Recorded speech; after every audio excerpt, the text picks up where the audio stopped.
Hello guys, myself Mithilesh Kumar, founder of education G online education portal. बहुत समय पहले मैंने एक वीडियो बना रखा है कि टॉप कॉलेज यूनिवर्सिटी को कैसे सिलेक्ट करें। हाँ, इंजीनियरिंग या अदर कोर्स में भी जो आपको पसंद का कॉलेज है उसको कैसे सिलेक्ट करें, क्या क्या क्राइटेरिया को फॉलो करना चाहिए, क्या क्या पॉइंट्स को ध्यान में रखना है, तब जाके आपको उस कॉलेज को सेलेक्ट करना है। उसके सारे चीज़ों को इंटरनली आपको एनालिसिस करना है, तब जाके एडमिशन लेना है। ये ओवरऑल आपके कैरियर का बात है। ये मैं अपने 8 साल 9 साल के एक्सपीरियंस में बता रहा हूँ, सारे चीज़ों को रिसर्च करके। ये अगर पॉइंट आप ध्यान देंगे तो गलती से भी गलत कॉलेज में एडमिशन आपका नहीं होगा।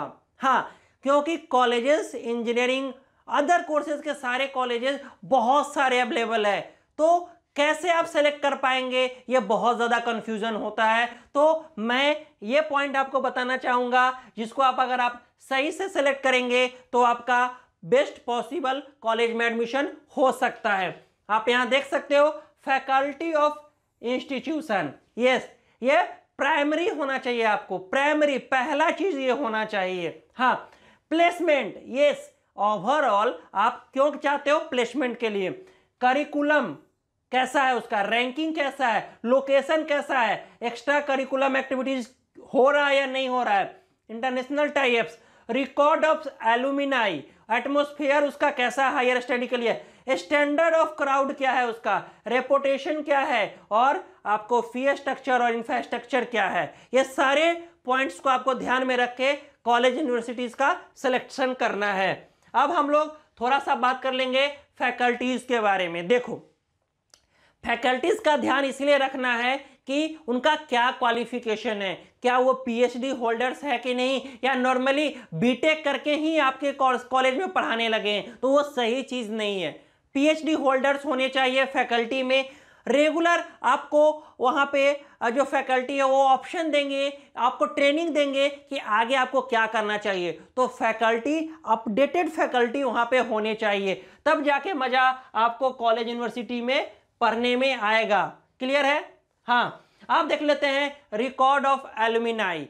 इसका मतलब ये है कि जो एलुमिनाई वहाँ से जो पास आउट हुए हैं और वो क्या कर रहे हैं, ये बहुत मैटर करता है, ये देखना है। क्योंकि जब आगे आप करियर में जाएंगे, जब आपके जॉब लगेंगे, तो आपको हेल्प करेंगे कि ग्रो करने में आपको ये मदद करेंगे। ऑलरेडी अगर ये बड़े कंपनी में एस्टेब्लिश्ड है या कोई मान लेते हैं कोई स्टार्टअप भी कर रहे हो आप, तो वो आपको मदद करेंगे।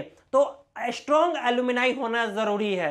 हाँ, ऐसा नहीं कि वहाँ कोई अच्छे जगह वर्क कर ही नहीं रहा है। रैंकिंग देखो, कोई कहता है कि NIRF रैंकिंग का क्या यूज है, ऐसे ही ले लेंगे एडमिशन, नहीं। हमें सब कुछ देखना है कि वो रिकॉग्नाइजेशन उसका कहाँ है, रैंकिंग उसका कैसा है, प्लेसमेंट तो देखेंगे बाद में। तो रैंकिंग जैसे कि कम से कम NAC A ग्रेड हो, NIRF रैंकिंग में हो, NBA हो, ये सब तो कम से कम होना चाहिए। रैंकिंग कुछ ना कुछ कॉलेज का अच्छा होना चाहिए, रेपुटेशन वो भी होना चाहिए आप कॉलेज का। हाँ, अब यही रेपुटेशन की बात कर रहे थे कि लोग उसको स्टूडेंट रिव्यू कैसा देते हैं, रिव्यू को भी आपको देखना है, तब जाके एडमिशन लेना है। ऐसे नहीं कि किसी कॉलेज में जाके एडमिशन ले लिए, क्या गुड कह रहा है तो चलेगा, गुड कह रहा है तो चलेगा स्टूडेंट, एवरेज कह रहा है तो उनके लिए जो फीस कम पे करना चाहता है, पुअर कह रहा है तो उसमें एडमिशन ही नहीं लेना है। जब सभी लोग पुअर ही कह रहे हैं तो उसमें एडमिशन नहीं लेना है। और लेना मेनली कहाँ है, जो मैं कहूँगा यह एक्सेलेंट, यह टॉप हो गए IITs, NITs और आपके सारे टॉप प्राइवेट कॉलेजेस यहीं पे आएंगे एक्सेलेंट में। यस, टॉप प्राइवेट कॉलेजेस भी एक्सेलेंट पोजीशन पे ही आते हैं, तो ये कंडीशन है। प्लेसमेंट, ये सबसे बड़ा इंपॉर्टेंट क्वेश्चन होता है स्टूडेंट का ना। फैकल्टी पूछने से पहले पूछ देते हैं प्लेसमेंट क्या होता है। प्लेसमेंट तो कराया जाएगा, आपके अंदर भी तो क्वालिटी होगा, तो आप प्लेसमेंट तो जरूरी है। कॉलेज का एक अच्छे कंपनीज को बुला के आपको प्लेसमेंट कराना कॉलेजेस को जरूर, यूनिवर्सिटीज को चाहिए। उसका प्लेसमेंट कम से कम अगर बात कर ले इंजीनियरिंग में तो कम से कम 8 लाख रुपया का, तो कम से कम एवरेज प्लेसमेंट 7 लाख का हो तो सही है। एक्सेलेंट वाला पोजीशन बता रहा हूं। लेकिन 4 लाख से 5 लाख भी है तो ये एवरेज के रूप में ठीक है। क्या है? एवरेज के रूप में ठीक है। अगर 4 से 5 लाख भी है तो चल जाएगा, एवरेज है, ठीक है। लेकिन इससे कम है तो एडमिशन उस कॉलेज में मत लो, कोई फायदा नहीं होगा समय बिता के। समझ रहे हो? अब इंफ्रास्ट्रक्चर, ये मस्त होना चाहिए दिखने में, क्योंकि 3 साल 4 साल अपना जिंदगी का इंपॉर्टेंट समय वहां पे देने वाले हैं। तो इंफ्रास्ट्रक्चर बहुत सही होना चाहिए ताकि आप यहाँ 1 घंटा के लिए बैठ सके, यहाँ घूम सके। और पढ़ाई तो सब करता है, पढ़ाई के साथ एक्सपोजर भी जरूरी है। तो लैब्स वगैरह सब बहुत सही होना चाहिए। जो लैब आपका डिमांडिंग है वो होना चाहिए, प्रैक्टिकल सही तरीके से होने चाहिए। ये सब चीज़ों को ध्यान में रखना है। करिकुलम एक्टिविटीज, यस, कि जो मॉडर्न चेंजेज आए हैं उसको वो यूनिवर्सिटी कॉलेज फॉलो कर रहा है कि नहीं, कि वही बाबा जमाने का चला आ रहा है पढ़ाई, तो उस चीज़ को देखना है। मान लेते हैं अगर आप अभी भी बोर्ड जो नॉर्मल बोर्ड है उस पर पढ़ाया जा रहा है, अभी डिजिटल बोर्ड का जरूरी है जहां इस तरह से आपको प्रेजेंट बहुत हाई क्वालिटी कंटेंट करा जा सके, तो ये सब को फॉलो कर रहा है कि नहीं, तो यहाँ पे जो नया पैटर्न है, नया टेक्नोलॉजी आया है उसको लेके आ रहा है कि नहीं। तो करिकुलम बहुत मैटर करता है। यह नहीं कि 20 साल पहले का पढ़ाई जो है वही कराते हुए आ रहा है। इसीलिए डीम्ड यूनिवर्सिटी जो है वो रेगुलर अपडेटेड होते हैं, तो लोग इसको प्रीफर करते हैं। थोड़ा सा एक और पॉइंट रह गया फी स्ट्रक्चर का। हाँ, अपने बजट के अकॉर्डिंग ही कॉलेज को चूज करें कि कैसा आपका कॉलेज है। हाँ, अगर ढंग का इंजीनियरिंग कॉलेज में एडमिशन लेंगे तो लगभग 20 लाख रुपया का आपका बजट चला जाएगा। एवरेज 14-15 लाख रुपया लग ही जाता है कॉलेज में। और सबसे जो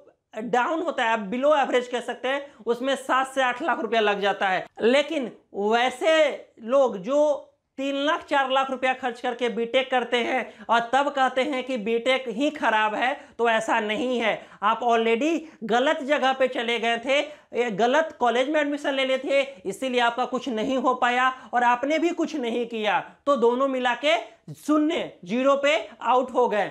तो लोग कहते हैं इंजीनियरिंग खत्म हो गया, फ्लॉप हो गया, लेकिन ऐसा नहीं है। अभी भी इंजीनियरिंग बहुत बचा हुआ है। वो डिपेंड आप पे करेगा और आपके कॉलेज पे करेगा कि क्या कर सकते हैं। सुनते हो ना 1.5 करोड़ का भी पैकेज लग रहा है, तो कौन? वो एलियन थोड़ी है, वो भी एक स्टूडेंट ही है जो 1.5 करोड़ 1 करोड़ और 80 लाख का पैकेज ले रहा है। तो ये सब कहना नहीं है।